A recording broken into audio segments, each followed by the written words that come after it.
క్రియ జరగనప్పుడు విశ్వాసము పేరుకే కానీ అది ఫలశూన్యంగా ఉంటుంది. అందుకే ఎక్కువ శాతం నేను మీకు బోధించేది అదే, నేను చేసేది కూడా అదే. నేను 2006వ సంవత్సరంలో సేవకు వచ్చేటప్పుడు చాలా అప్పుతో ఉన్నాను. నేను బాగా వినండి, అప్పుతో ఉన్నాను. పెద్ద కుటుంబాన్ని కలిగి ఉన్నాను. కుటుంబ పోషణ బాధ్యత నా మీద ఉంది. భార్య, పిల్లలు, తల్లిదండ్రి, పెద్ద వయస్కులు, వీళ్ళందరినీ పెట్టుకొని నేను దేవుని సేవలోకి రావాలి. దేవుని కృపను బట్టి ఒక పక్క పని చేసుకుంటా, ఒక పక్క సేవ చేసుకుంటా ఉన్నా. సుమారుగా ఒక 40 మంది కూర్చుంటున్నారు. ప్రతిరోజు నైటు రోజు ప్రార్థన జరుగుతుంది. ఓ రోజు సడన్గా దేవుడు మాట్లాడాడు, నువ్వు చేసే పనిని పూర్తిగా ఆపేసాయి, నీ మీద నా ఏర్పాటు ఉంది, నువ్వు సంపూర్ణంగా సేవకు రావాలి, నువ్వు ఈ పనులు ఆ పనులు పెట్టుకుంటే నా పని పూర్తిగా జరిగించలేవు, నువ్వు కంప్లీట్గా అన్నీ వదిలేసి నా పరిచర్యకు రావాలి అని దేవుడు నన్ను పిలిచాడు. పిలిచినప్పుడు నేను ఒక పట్టాను లోబడినప్పుడు దేవుడు ఆయన స్టైల్లో ఆయన వచ్చాడు. కొన్నిసార్లు మనం మొరాయించినప్పుడు యాకోబు తొడగూడు వసలగొట్టి లైన్లో తెచ్చినట్టు ఏదో ఒక ఏటు పడిద్ది. నీ మీద ఏర్పాటు ఉందనుకో తమ్ముడా, దేవుని ప్రణాళిక నీ మీద ఉందనుకో, దేవుడు నీతో మాట్లాడుతుంటాడు, ఇతరుల ద్వారా కూడా సాక్ష్యం ఇప్పిస్తుంటాడు. నీకే అర్థమవుతుంటుంది దేవుని ప్రణాళిక నా మీద ఉంది, నేను సేవ చేయాలి అనే స్పష్టత నీ ప్రేరణ ద్వారా కావచ్చు, నీలో నుండి ప్రేరణ ద్వారా కావచ్చు, ఆత్మస్వరం కావచ్చు, దేవుడిచ్చే దర్శనం, స్వప్నం, ప్రవచనం, అలాగే ఇతరుల ద్వారా కూడా సాక్ష్యం ఇప్పిస్తాడు. స్త్రీకైనా పురుషుడికైనా అందరికీ చెప్తున్నా, నీ మీద దేవుని సేవా పిలుపు ఏర్పాటు ఉంటే అది నీకు స్పష్టపరుస్తుంటాడు. దేవుడు పదే పదే నీతో మాట్లాడుతుంటాడు, నువ్వు రా, నా పని చేయాలి, నువ్వు రా అని మాట్లాడుతుంటాడు. కొంతమంది సులభంగా లోబడతారు, కొంతమంది లోబడరు, మొరాయిస్తారు. మొరాయించినప్పుడు దేవుడు 1, 2, 3 చూస్తాడు. ఎంతకి వీడు లోబడట్లేదు అన్నప్పుడు యాకోబు తొడ గూటి మీద కోటింగ్ ఇచ్చినట్టు కోటింగ్ పడిద్ది. ఎందుకంటే కోటింగ్ పడకపోతే నువ్వు లొంగి లైన్లోకి రాకపోతే నీ ద్వారా రక్షింపబడాల్సిన ఆత్మలు నశించిపోతాయి. దేవుని ఏర్పాటు నీ మీద ఉంది, దేవుడు నీకు ఇచ్చిన తలాంతులు ఉన్నాయి, దేవుని ప్రణాళిక నీ మీద ఉంది, నీకు కూడా ఆసక్తి ఉంది. కానీ ఏం చేద్దాం, కొన్ని ఒత్తిళ్లను బట్టి, కొన్ని పరిస్థితులను బట్టి నువ్వు తెగించి అడుగు ముందుకు వేయలేకపోతున్నావు. కాబట్టి దేవుడు నువ్వు తెగించేటట్టు చేస్తాడు. ఎందుకంటే నన్ను అలా చేశాడు. నా అనుభవం చెబుతున్నా మీకు. దేవునికి స్తోత్రం. అర్థమైన వాళ్ళు గట్టిగా చెప్పండి. ఏర్పాటు ఉందనుకో, పిలుస్తాడు, దా దా దా నువ్వు నా పని చేయాలిదా. నేను ఆ పని చేయకుండా తప్పించుకోవడానికి చాలా ట్రై చేశాను. ప్రభు రోజు సాయంత్రం కూటం పెడుతున్నాక అంతవరకు చాలు. సంపూర్ణంగా ఆదివారం కూటం పెట్టి నేను పూర్తి కాలపు సేవ అంటే కష్టమైంది ప్రభు, బోల్డ్ నప్పులు ఉన్నాయి, బాధ్యతలు ఉన్నాయి, ఎట్టొచ్చిద్ది. వీళ్ళందరూ కష్టజీవులు, పాచేళ్లలో పని చేసుకునే బిడ్డలు, వాళ్ళు తెచ్చి నాకు ఇచ్చేది ఏంది, నేను వాళ్ళ చేతుల కోసం చూసేది ఏంది, కష్టం ప్రభువా, నాకు వద్దు. పని చేసుకుంటా, సాయంత్రం పూట ఏదో వాళ్ళని బలపరుస్తా, ఆదివారం రాగానే వాళ్ళకి నచ్చిన దగ్గరికి వాళ్ళు వెళ్ళిపోతారు ఏదో చర్చికి. ఏ కాడికి నా మీద బరువు తగ్గించుకొని ఏదో దేవుడు పని చేశాను మామ అనిపించుకోవడం ట్రై చేశా. మరి ఆయన ఏర్పాటు నాకు తెలియదు, ఆయన ప్రణాళిక నాకు తెలియదు, ఆయన నాకు ఇచ్చినవేందో నాకు తెలియదు. కానీ ఆసక్తి ఉంది, కానీ తెగించలేను. సేవ చేయాలన్న రంది ఉంది, కానీ తెగించలేను. బాధ్యతలు, బంధకాలు. అయ్యలారా, కొన్ని నెలలు నన్ను వెంటాడాడు. చివరికి ఏ వ్యాపారం దీవించు అన్నానో ఆ వ్యాపారం యొక్క లాభం గోబులోకి వచ్చింది. ఓకే, అంటే ఇక నేను దానికి ఏ విధంగా బ్యాలెన్స్ చేయాలో కూడా అర్థం కావట్లా. ఏంది నాయన, మంచి వ్యాపారం దొరికింది అనుకుంటే ఇలా అయింది, చెయ్యరా, పెద్ద ఎగిరెగిరి చేస్తున్నావుగా, చెయ్యి. వద్దులే ప్రభా, ఏం చేయమంటావు చెప్పు, రారా. భుక్తిని వేటాడు శ్రమను ఇక మానండి, ముక్తిని వేటాడు యుక్తి నేర్పుతాను రండి. భుక్తిని వేటాడు శ్రమను ఇక మానండి, ముక్తిని వేటాడు యుక్తి నేర్పుతాను రండి. ఓ పేతురు, ఓ యోహాను, ఓ యాకోబులారా, నా అడుగుల జాడబట్టి నడువగరారా.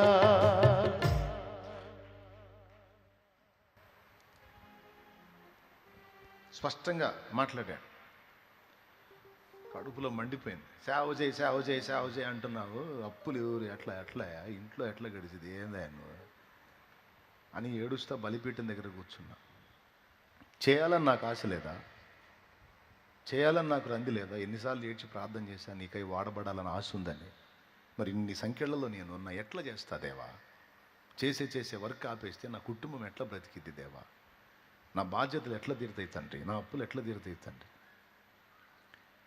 దేవుడు మాట్లాడాడు, భూమి మీద నిన్ను ప్రేమించి పట్టాడు అన్నో నీకు పెడతానని నమ్మలేని వాడివి పరలోకం ఇస్తానంటే ఏం నమ్ముతావురా నువ్వు?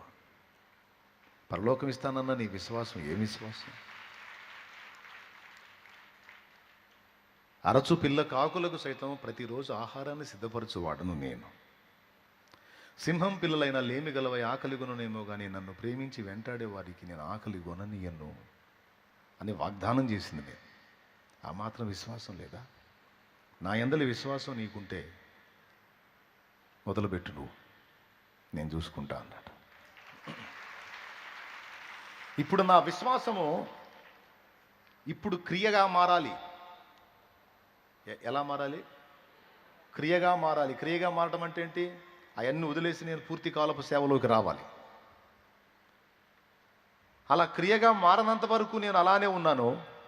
విశ్వాసం ఎప్పుడైతే క్రియగా మారిందో అప్పుడు దేవుని కార్యాలు ప్రాక్టికల్గా వరుసగా అనుభవించడం మొదలుపెట్టాను. దేవునికి స్తోత్రం కలుగునుగా. ఆయన అన్నది నిజమే. ప్రతికూలతలు వచ్చినాయి, కరువు కాటకాలు, ఇరుకు ఇబ్బందులు వచ్చినాయి, కానీ ఏదో ఒక విధంగా నన్ను పోషిస్తానే వచ్చాడు. ఎవరిని యాచించనీలా, ఎవరిని అర్థించనీలా, ఎవరిని దేహి అని బిచ్చమెత్తనీలా రోషంగల దేవుడు తన కార్యాన్ని తను జరిగించాడు.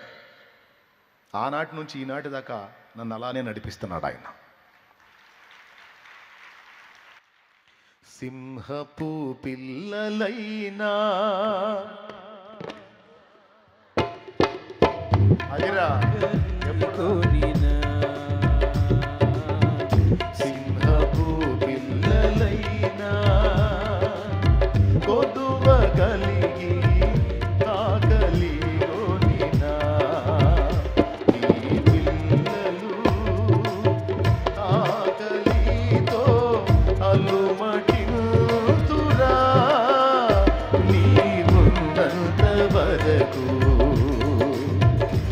ఈ పిల్లలు ఆకలితో అలుమటిల్తురా నీ ఉన్నంత వరకు. ఆశ్చర్యకరుడా నా ఆలోచన కర్తవు, ఆశ్చర్యకరుడా నా ఆలోచన కర్తవు. నిత్యుడగు తండ్రివి నా శాలేము రాజువు, నిత్యుడగు తండ్రివి నా శాలేము రాజువు. ఆశ్చర్యకరుడా నా ఆలోచన కర్తవు. దేవునికి మహిమ. హల్లెలూయా. నా విశ్వాసాన్ని క్రియగా మార్చి, సరే ప్రభువా ఈరోజు నీ దగ్గరకు వచ్చాను, నీ పాదాలు పట్టుకొని అడుగుతున్నా, ఒక్క మాట నాతో మాట్లాడు. నాకు అర్థమైంది నేను ఎటుపోయినా దారి మోస్తున్నావు, నేను ఎటుపోయినా దారి మోస్తున్నావు. అర్థమైంది నన్ను టార్గెట్ చేశావని. సంతోషం. ధైర్యం చాలటల్లా తెగించలేకపోతున్నా. ఒక్కసారి నాతో ఒక్క మాట మాట్లాడు. ఆఖరికి నేను ఉండే ఇది కూడా తాకట్లో ఉందయ్యా, స్థలం కూడా. మరి నేను ఎట్లా చేయాలి? అంత తాకట్లో ఉంది, అప్పులు పాలై ఉన్నాను, ఎట్లా నాయనా? ప్రార్థన మొదలు పెడితే ఈ ఇంట్లోనే మొదలు పెట్టాలి. నేను ఇందులో కోట మొదలు పెట్టానంటే తాకట్టు పెట్టినోడు వచ్చి పాక పీకి పందిరేస్తాడు. నాతో ఒక్క మాట మాట్లాడయ్యా. ఇప్పుడు 40 మంది నైట్ వచ్చి కూర్చుంటున్నాను. నేను ఆదివారం కూటం అంటే ఎంతమంది అవుతారో తెలియదు. వాళ్ళని నమ్మి నేను అన్నీ మానుకుంటే కుటుంబం మొత్తం మలమల మాడిపోతాంగా ప్రభా. ఎందుకంటే వాళ్ళకే ఫుడ్కు లేక లాటరీ కొడుతున్నారు. అట్లాంటి వాళ్ళు నా విశ్వాసులు. వాళ్ళు నాకేం పెడతారు, వాళ్ళు నాకేం సపోర్ట్ చేస్తారు? ఎట్లా తండ్రి? నాతో మాట్లాడు ప్రభువా, నాతో మాట్లాడు ప్రభువా అని కూర్చుని ప్రార్థన చేసి వాక్యములో దేవుని సలహా అడిగా. ఇర్మియా గ్రంథము 30లో నుండి నా తండ్రి నాతో మాట్లాడాడు. ఆయన వాక్కు తీసుకొని నేను పరిచర్య చేయాలి అని ముందు దేవుని దగ్గర మాట తీసుకుందామని దేవుని పాదాల దగ్గరికి వెళ్ళా. 30లోంచి మాట్లాడాడు. నేను ఏవైతే అడిగానో ఆ సంగతులన్నీ అందులో నాకు సమాధానం ఇచ్చాడు. చూడండి, ఇర్మియా గ్రంథము 30వ అధ్యాయము 10వ వచనం చూద్దాం. చూడండి, మరియు యెహోవా సెలవిచ్చున్నదేమనగా, నా సేవకుడవైన యాకోబు 30:10 ఏమని పిలుస్తున్నాడు? నేను పని చేసుకుంటున్నాను, వ్యాపారం చేసుకుంటున్నాను, నన్ను పిలుస్తున్నాడు, నా సేవకుడవైన యాకోబు. ఏమంటున్నాడండి? భయపడకుము ఇశ్రాయేలు, విస్మయమొందకుము అన్నాడు. భయపడొద్దురా బాబు, అంతవరకే అక్కడ మాట. ఇక మిగిలిన మళ్ళీ నాకు సంబంధించినవి కదా, అంతవరకే. భయపడకు, విస్మయమొందకు. ఒకవేళ వాక్యంలో నుంచి దేవుడు మాట్లాడితే దాన్ని ఎలా అర్థం చేసుకోవాలి? అధ్యాయం మొత్తం అందేనా?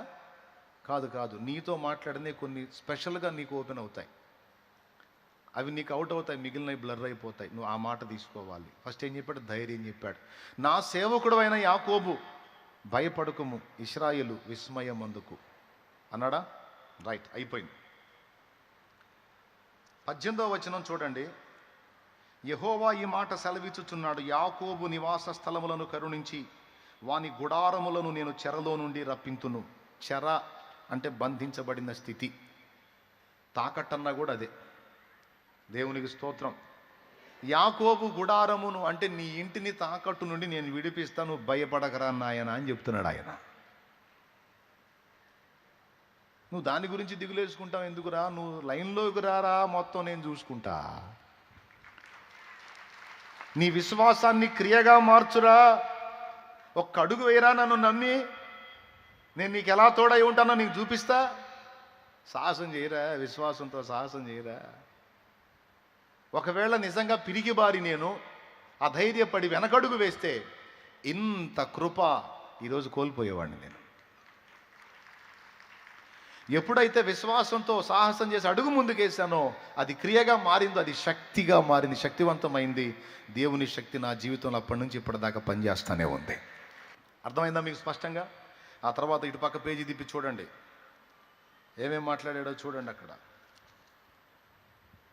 చిన్న మందను పెట్టుకొని నేను ఏం చేయగలను ప్రభువా, చిన్న గుంపును పెట్టుకొని నేను ఏం చేయగలను ప్రభువా. వాళ్ళు కూడా తెలిసి తెలియనోళ్ళు, చదువు రానోళ్ళు. వాళ్ళకి వాక్యం చెప్పాలంటే వాళ్ళకి అర్థమయ్యేది ఎప్పుడు, వాళ్ళు బలపడేది ఎప్పుడు, వాళ్ళు బాగుపడేది ఎప్పుడు, నాకు సహకారులుగా మారేది ఎప్పుడు, నా కడుపు నిండేది ఎప్పుడు, నీ పని జరిగేది ఎప్పుడు, ఇదంతా అయ్యేదేనా? దేవుని సమాధానం ఏంటో తెలుసా? యాకోబు నివాస స్థలములు చెర నుండి అంటే తాకట్టు నుండి నేను విడిపిస్తాను అన్నాడు. అంతటా తాగల. ఇటు పక్క చూడు,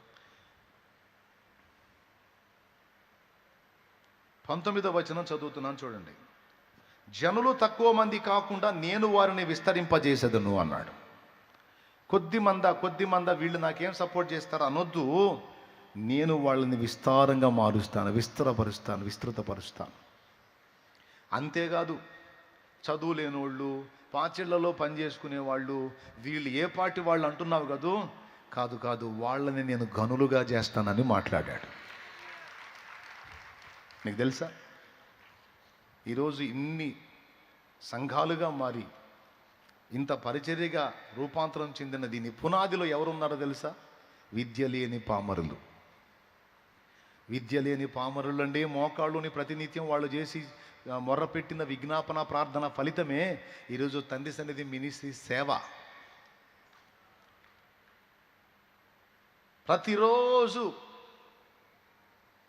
ప్రతిరోజు దినమంతా వెట్టి చాకిరి చేస్తారు, ఇళ్లలో పాచి పనులు చేసుకొని వస్తారు, సాయంత్రానికి వచ్చి స్నానం చేసుకొని కుటుంబ బాధ్యతలు నెరవేర్చుకొని సన్నిధికి వచ్చి ఆ పాకలోకే వచ్చి మోకాళ్ళుని రోజు ప్రార్థన చేసేవాళ్ళు.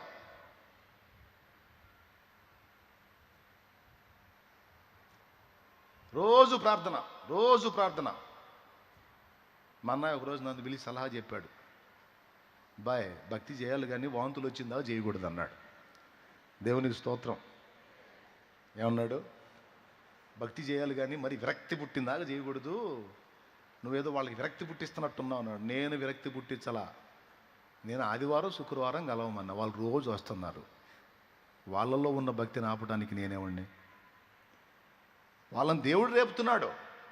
దేవుడేదో బలమైన కార్యం చేయబోతున్నాడు అబ్బాయి, దేవుడేదో బలమైన కార్యం చేయబోతున్నాడు. అందుకే వాళ్ళ ప్రార్థనను పునాదిగా వేసుకుంటున్నాడు నా తండ్రి. ఆ దీనులు, యథార్థవంతులు, అభాగ్యులు, అక్షర జ్ఞానం లేని పిల్లలు, మొరటవారు, పని మనుషులే కావచ్చు, నా తండ్రి దీనుల దేవుడు, దీనులకు తోడై ఉండే దేవుడు.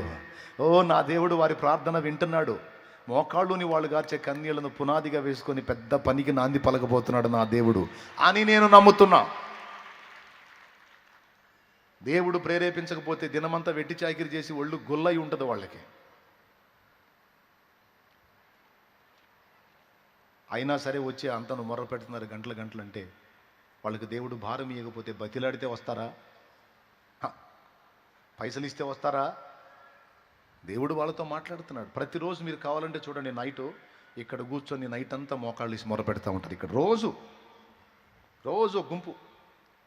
నేను ఎన్నిసార్లు వచ్చానో మధ్యరాత్రుల్లో. ఒక్కోసారి 3ంటికి వస్తా, ఒక్కోసారి 4ంటికి వస్తా, ఒక్కోసారి 2ంటికి వస్తా, 2:30కు వస్తా. వచ్చినప్పుడల్లా ఇక్కడ మోకాళ్ళు వేసి మొర పెడతా ఉంటారు, అయ్యా అయ్యా అయ్యా అని. ఎన్ని డబ్బులు ఇస్తే వస్తారు? ఆ భారం ఎవరిచ్చారు వాళ్ళకి? నా దేవుడిచ్చాడు వాళ్ళకి ఆ భారం. ఇక్కడే కాదు, అక్కడక్కడ ప్రార్థన గుంపులుగా లేచి, పల్లెటూళ్ళు, పట్టణాలు, వీధులు అనే భేదం లేకుండా చిన్న చిన్న ప్రార్థన గుంపులుగా లేచి ప్రతిరోజు అనేక మంది బిడ్డలు మొరపెడతా ఉన్నారు పరిచర్య కోసం, నా కోసం, సంఘం కోసం, సంఘాల కోసం, సేవకుల కోసం.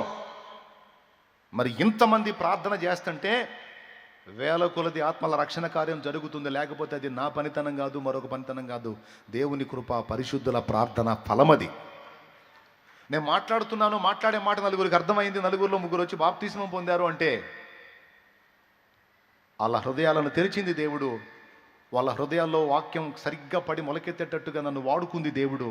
వాళ్ళను సిద్ధపరిచి నడిపించింది దేవుడు. ఇదంతా దేవుడే పూనుకొని జరిగించాడు. అలా దేవుడు కదలటానికి పరిశుద్ధుల కన్నీటి ప్రార్థనయే కారణం. ఆ ప్రార్థనలో నాకు ప్రాకారమై ఉండకపోతే నా ప్రయాణాల్లో, నాకున్న కీడుల్లో, నాకున్న శోధనల్లో, నాకున్న శత్రువుల చేతుల్లో ఎప్పుడో మన కథ క్లైమాక్స్కి వచ్చేది. ఈరోజు కూడా నాకు అగ్ని ప్రాకారమై దేవుడు నన్ను ప్రొటెక్ట్ చేయడానికి పరిశుద్ధుల ప్రార్థనను ఆధారంగా చేసుకొని నా తండ్రి ఆయన కృపా కాపుదల్లో నన్ను భద్రపరుస్తున్నాడు. నాకెదురైన పెను శోధనలు, మానసిక ఒత్తిళ్ళు, శరీర బలహీనతలు, పోరాటాలు అన్నిటి నుంచి తప్పించి ఈరోజు కూడా నవ్వుతా, సంతోషంగా ఆయన నామాన్ని మయంపరుచుకుంటా ముందుకు సాగటానికి దేవుని బలమైన హస్తం తోడై ఉంది. దానికి కారణం పరిశుద్ధుల కన్నీళ్ళు. అయ్యా, అన్నయ్యా, మా అన్నయ్య అని ప్రతిరోజు దీనులైన బిడ్డలు కలిసి, కొన్ని చోట్ల 4గురుగా, 5గురుగా, 10 మందిగా, 15 మందిగా, కొన్ని చోట్ల 20-30 మందిగా, కొన్ని చోట్ల 3గురుగా, 2గా కూడా ప్రతిరోజు మానక నా పక్షమున చేతులు ఎత్తబడుతున్నాయి, మోకాళ్ళు ఊనబడుతున్నాయి, కన్నీళ్లు కార్చబడుతున్నాయి. ఇక్కడ కొంతమంది ఉన్నారు ఆన్లైన్ ద్వారా నన్ను ఫాలో అవుతున్నటువంటి నా తల్లులు, తండ్రులు, అన్నలు, తమ్ముళ్ళు, చెల్లెళ్ళు, ఆయా దేశాల్లో, రాష్ట్రాల్లో, ప్రదేశాల్లో ఉండి కూడా ప్రతిరోజు వాళ్ళు మోకాళ్ళు ప్రతిసారి కూడా అయ్యా శాలేము రాజు అయ్యా అని నా కోసం ఏడ్చే అమ్మలు ఉన్నారు. వాళ్ళ కొడుకులు, కూతుళ్ళని గుర్తు చేసుకుంటారో లేదో నాకు తెలియదు, కానీ నన్ను మాత్రం ఖచ్చితంగా గుర్తు చేసుకుంటారు నా తల్లులు. నా తండ్రులు ఉన్నారయ్యా బిడ్డయ్యా అని, నా చెల్లెళ్ళు ఉన్నారయ్యా మా అన్నయ్య అని, అక్కలు ఉన్నారయ్యా మా తమ్ముడయ్యా, తమ్ముడిని కాపాడయ్యా.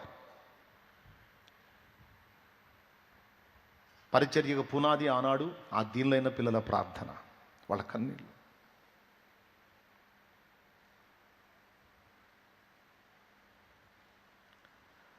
వాళ్ళు తెచ్చి నాకు వాళ్ళకై వాళ్ళే బాక్స్ పెట్టి, హుండీ పెట్టి, వాళ్ళకై వాళ్ళే బాక్స్ పెట్టి అందులో తీసుకొచ్చేసారు. శాలేమన్నా మొట్టమొదట బాక్స్ శాలేమన్నా పెట్టింది కాదు, అది వాళ్లే తెచ్చి పెట్టి, వాళ్ళే ఎట్లా నీకెట్లా అని, ఇది మా కష్టార్జితంలో నుంచి అని వాళ్ళు తీసుకొచ్చి అందులో వేసి పరిచర్యకు ఆనాడు చదువు లేని నిరక్షరాస్యులైనటువంటి అల్పులైన ఆ బిడ్డల తోడ్పాటు నా తండ్రి వాగ్దానం ఇంత తప్పిందేమో చూడు. మాట అన్నాడంటే అది భూమి ఆకాశాలు తలకిందులైనా సరే నెరవేర్చి సవాలుకరంగా సాక్ష్యం ఇస్తాడు నా దేవుడు. అన్నాడంటే జాలి కాదు, అంతే అయిపోయింది. వాగ్దానం ఇచ్చాడంటే చాలు, ఇక తిరుగులేదో. వాగ్దానమూలనిచ్చి నెరవేర్చువాడవు నీవే. వాగ్దానమూలనిచ్చి నెరవేర్చువాడవు నీవే.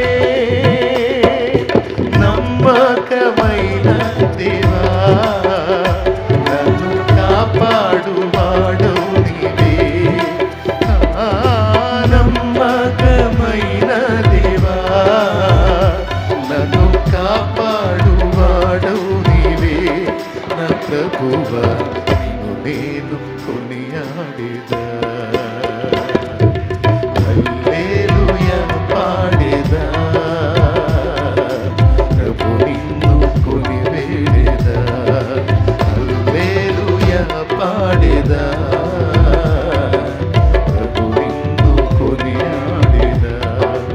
అన్ని వేళలయందునా నిన్ను పూజించి కీర్తింతును.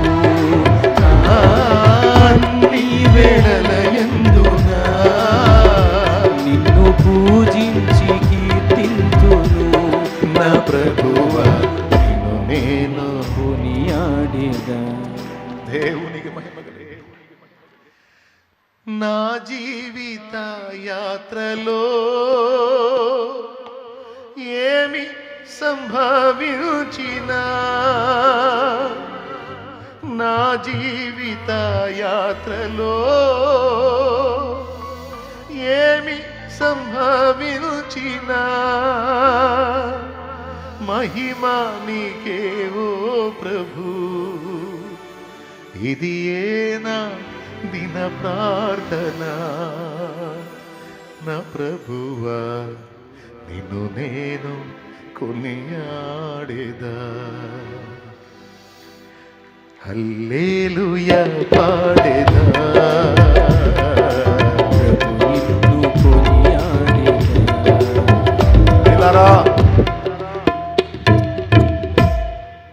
నా తమ్ముడా, నా చెల్లి, నువ్వు ఎటు వెళ్ళినా దారులు ముయ్యబడుతున్నాయంటే, ఒకవేళ దేవుని ఏర్పాటు నీలో, నీ ద్వారా సేవ చేయించుకోవాలని ఏర్పాటు లేకపోతే, నా వల్ల నిన్ను వాడుకోవాలని ఏర్పాటు లేకపోతే, గుర్తుపెట్టుకో, ఎక్కడో చోట నీకు ద్వారం తెరుస్తాడు. నువ్వు బతకడానికి, అంత అన్నం దొరకటానికి నీకు ఖచ్చితంగా దారి చూపిస్తాడు దేవుడు.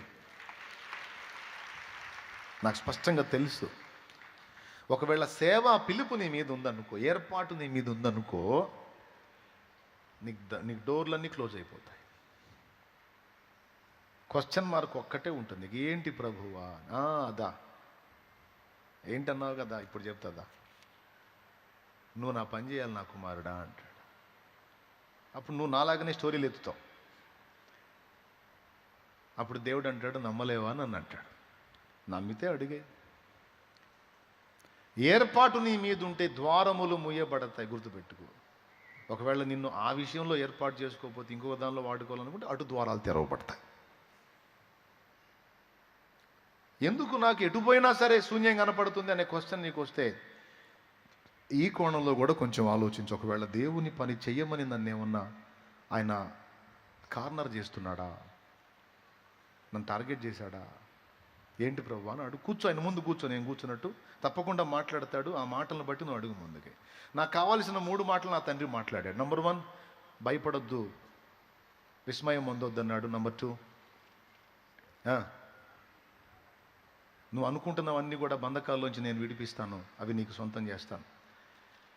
నంబర్ 3, నేను నీకు పిల్లల్ని ఇస్తాను, వాళ్ళని విస్తరింపజేస్తాను, అండ్ అల్పులుగా కాదు గనులుగా చేస్తాను, మంచి బిడ్డలు నీకు ఇస్తాను.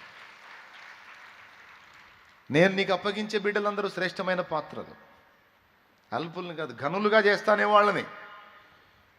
అనేక మందిని సాధించే వ్యక్తులుగా తయారవుతారు, సేవకులుగా తయారవుతారు, పరిచారకులుగా తయారవుతారు, ప్రార్థనా వీరులుగా తయారవుతారు, సమాజాలను భగ్గున మండించే యోధులుగా తయారవుతారు. నేను వాళ్ళని అట్లా చేస్తా. నీకెందుకు భయం? దా, తక్కువ వాళ్ళని నీకేమను, ఆ సోది మా లోకాల నీ దగ్గరికి నేను ఉండ. నేను ఒకవేళ అట్లాంటి వాళ్ళు వచ్చినా సరే వాళ్ళని నేను షార్ప్ పర్సన్స్గా మారుస్తాను. నేను నాకు ఇచ్చిన ఆ ప్రామిస్ ఆనాటి నుంచి ఈనాటి దాకా నా తండ్రి తప్పిపోలా. ఇప్పుడు ఏమర్థమైంది మీకు? విశ్వాసం ఎప్పుడైతే క్రియగా, అప్పుడు ఇక ఆ మాట తీసుకొని ఇక ఆ రోజు నైటు వచ్చినటువంటి విశ్వాసులకి చెప్పాను, వచ్చే ఆదివారం నుంచి ప్రార్థన ప్రారంభం అవుతుంది, ప్రభు బల్ల కార్యక్రమం ఉంటుంది, ఆరాధన కార్యక్రమం ఉంటుంది. ఇక ఇక్కడే నేను ఆరాధన చేయటం మొదలు పెడుతున్నాను. కాబట్టి నన్ను ప్రేమించి వెంబడించాలనుకున్నోళ్ళు ఆదివారం ఆరాధనలో కలవచ్చు అని పిలిచాను. అప్పుడు మొట్టమొదటిగా గ్యాదర్ అయిన సంఖ్య 17 మంది ఉన్నారంతే. ఇక అనతి కాలంలోనే అది పట్టజాలనంతగా ఆత్మలు నిండిపోయారు. అది అట్లయిపోయింది. ఇక తడవకి ఆ ఇల్లు మార్చాల్సి వచ్చింది, ఇంకొంచెం పెంచి రోడ్డు దాకా దాని పొడుగు పెంచాల్సి వచ్చింది.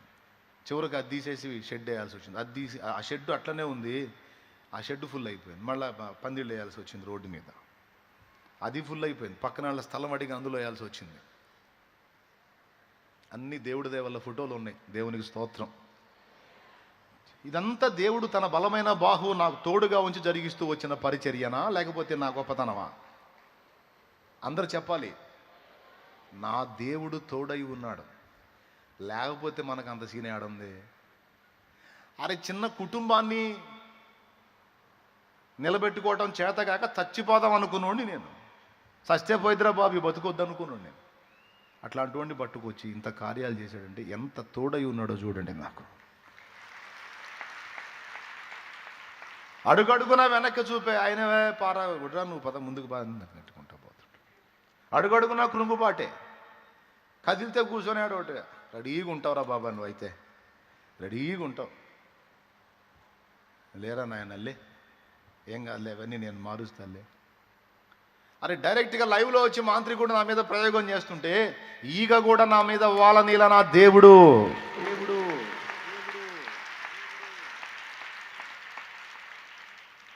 వాడు లైవ్లో వచ్చి, రియల్ అండి, నిజం అండి, పచ్చి నిజం అండి, దేవుని బలిపీఠం మీద చెప్తున్నాను నేను. లైవ్లో వచ్చి నా మీద వాడు ప్రయోగతంతు చేస్తే, బలిపీఠం మీద నన్ను పడగొట్టాలని వాడు తిప్పలు పడితే, వాడు పోయాడు అడ్రస్ లేకుండా. వాడు చచ్చిపోతే 3 రోజులు శవాన్ని తీసే దిక్కు లేకుండా పోయాడు వాడు. తెలుసా మీకు ఆ సంగతి? అది నా దృష్టికి వచ్చేటట్టు చేశాడు దేవుడు. 2 ఆప్షన్స్, మారటమన్నా మారాలి, లేదా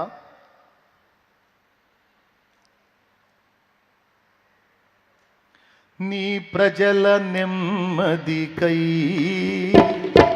రాజాజ్ఞ మార్చింది నీవేనని, నీ ప్రజల నెమ్మదికై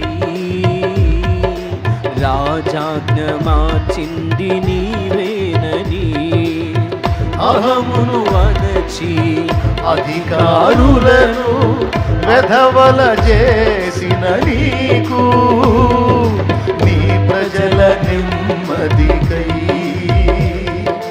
రాజాజ్ఞ మార్చింది నీవేనని, అహమును వనచి అధికారులను వెధవల చేసిన నీకు, అసాధ్యమైనది ఏమున్నది, అసాధ్యమైనది ఏమున్నది, అసాధ్యమైనది ఏమున్నది, అసాధ్యమైనది ఏమున్నది. యూరా స్తుతి గోత్రపు సింహమా, యేసయ్యా నా ఆత్మీయ ప్రగతిని స్వాధీనమా, నీవే కదా నా ఆరాధన, ఆరాధన స్తుతి ఆరాధన, ఆరాధన స్తుతి ఆరాధన. దేవునికి మహిమ. లైవ్లో వచ్చి దుష్ట ప్రయోగం చేస్తే చేసినోడు అడ్రస్ లేకుండా పోయాడు. నన్ను నా తండ్రి ఇంకా నిలబెట్టి వాడుకుంటూనే ఉన్నాడు. నన్ను పాడు చేయాలని, పతనం చేయాలని, నా సాక్ష్యం భ్రష్టు పట్టించాలని లైవ్లు పెట్టి మాట్లాడారు దరిద్రులు, పిచ్చోళ్ళు. లైవ్లు పెట్టి షాలేము రాజు అలా, షాలేము రాజు ఇలా, అలా ఇలా ఇలా. ఏంది ప్రభు అంటే, ఏం మాట్లాడద్దు, మొత్తం వెధవలు అవుతాను, ప్రశాంతంగా ఉన్నాను. వెధవన్నర వెధవలు అయిపోయారు ఇప్పుడు. దేవుడు నన్ను వాడుకుంటానే ఉన్నాడు, ఆత్మను రక్షిస్తానే ఉన్నాడు. అంత నా గొప్పతనం చెప్పట్లా, నాకు తోడై ఉన్నవాని యొక్క గొప్పతనం చెప్తున్నాను నేను. యూదా గోత్రపు సింహము నా పక్షమును నిలిచున్నాడు, పక్షిరాజు వలె రెక్కలు సాచి ఆయన నా పైన నిలిచున్నాడు. ఆయన సురక్షితమైన రెక్కల నీడలో నన్ను కప్పి ఉంచాడు, లేకపోతే నేను తప్పించుకున్నట్టు అసాధ్యము. పరాక్రమశాలి నాకు తోడై ఉన్నాడు. అందుకే వీరుడవై నీవు నాకుండగా నేనేల భయపడుదును, నాకింక దిగులేలను, నేనేల భయపడుదును, నాకింక దిగులేలను. సైన్యములకు అధిపతి నీకే గణాస్తుతి. శభాష్. వడకు అధిపతి నీకే గణాస్తుతి. ప్రియమైన దేవా యేసయ్యా నీకే నా స్తోత్రము. ఘనమైన రాజా యేసయ్యా నీకే నా వందనం. హల్లెలూయా. నాటి నుంచి నేటి వరకు నాకు తోడై ఉండి నడిపిస్తున్న నా తండ్రి ఇక ముందుకు నువ్వు తోడై ఉంటాడని నేను విశ్వసిస్తున్నా. కాబట్టి విశ్వాసంతో నేను వేసినటువంటి అడుగు, క్రియాత్మకంగా మారిన అడుగు నన్ను సిగ్గుపరిచిందా? గొప్ప కార్యాలు నేను చూసేటట్టు చేసిందా? ఈరోజు మీకు చెప్తున్నానంటే, ఎప్పుడైతే విశ్వాసం క్రియగా మారిద్దో, మారు మనసు పొందు అన్నాడు పొందుతావో, రక్షణ పొందు అన్నాడు పొందుతావో, దాని శక్తి నీ మీద పనిచేసింది. ఎప్పుడైతే ప్రార్థన చేయి, వాక్యం చదువు, ఆ సారం పొందు, పరిశుద్ధాత్మ అభిషేకమును వేడుకొని అభిషేకం పొందు, నీ ఆత్మీయ జీవితం క్షేమాభివృద్ధికరంగా ఉంటుంది అని చెప్పాడు. దాన్ని చేయటం ద్వారా ఆ విశ్వాసం శక్తిగా మారి నీవు ప్రభావంతో నింపబడి ఉండేటట్టు చేస్తుంది. ఈ పని చెయ్యి, అడుగు ముందుకు వెయ్యి అన్నప్పుడు విశ్వాసంతో ఎప్పుడైతే అడుగు ముందుకేస్తావో అప్పుడు దాని శక్తి నువ్వు అనుభవిస్తావు. నేను చెప్పింది ఇప్పటిదాకా విశ్వాసం క్రియగా మారినంత వరకు అది ఒట్టిగా ఉంటుంది, కానీ ఎప్పుడైతే నువ్వు క్రియగా మారుస్తావో అప్పుడు అది శక్తిగా మారుతుంది. అది దాని ప్రభావం ఏందో నీకు అర్థమవుతుంది. అర్థమైందా? ఎంతమందికి అర్థమైంది? ఇక వాక్యమైనా ప్రేమ అయినా అంతే. 3 చెప్పాలనుకున్న. మొట్టమొదటిది విశ్వాసము, రెండవది వాక్యము, మూడవది ప్రేమ. బైబిల్ నిండా వాక్యాలు ఉన్నాయి, కానీ ఇందులో చెప్పబడిన వాక్యాలు నీ జీవితంలో క్రియగా మారితే అప్పుడు అక్షరంగా ఉన్న వాక్యం శక్తిగా మారుతుంది. చాలా కీలకమైన విషయం ఇది. అక్షరంగా ఉంది, ఆ అక్షరం నీ జీవితంలో క్రియగా మారనంత వరకు అది ఒట్టి అక్షరమే. అది ఎప్పుడైతే నీ బ్రతుకులో నా బ్రతుకులో ఆ వాక్యము నెరవేర్పు పొందిద్దో, నెరవేర్పుకు నోచుకుంటుందో అప్పుడు ఆ వాక్యం యొక్క శక్తిని అనుభవించగలుగుతావు.